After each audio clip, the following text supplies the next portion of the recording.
Et on va parler de Lord of the Mysteries. C'est un petit donghua action, thriller, aventure, fantasy, inspiré d'un light novel. On va donc suivre Zhou Minggui qui découvre un livre mystérieux de magie chinoise. Il se décide donc de tenter un petit rituel qui est censé améliorer sa chance. C'est alors qu'il fait un bon temps de temps et se retrouve dans un monde alternatif de l'époque victorienne. Mais lorsqu'il se réveille dans son nouveau corps, il ressent une douleur immense à sa tempe. Il trouve un revolver devant lui ainsi qu'un journal où il est écrit « Nous allons tous mourir ». Dès là, il se pose plein de questions. Est-ce que son hôte, un étudiant en archéologie et en histoire, aurait découvert quelque chose qu'il n'était pas censé connaître? Au fur et à mesure, il va être embarqué dans des mystères liés à une organisation, les Faucons de Nuit. Bon, j'ai pas fait un plus gros résumé parce que j'avais peur qu'il y ait un peu trop de spoil ou de tease, donc on va s'arrêter là. Déjà, les animes chinois, c'est top tier.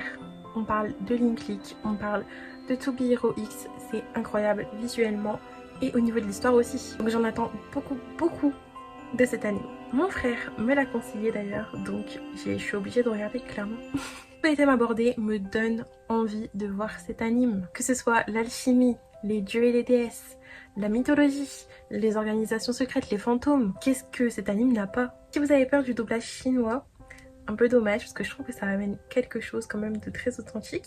Mais il me semble qu'il y aura aussi une version japonaise qui va sortir. Enfin bref, j'ai trop hâte de voir tous ces petits animes cet été. Dites-moi si vous en avez un que vous allez regarder ou même d'autres que j'ai pas cités. Plein de bisous.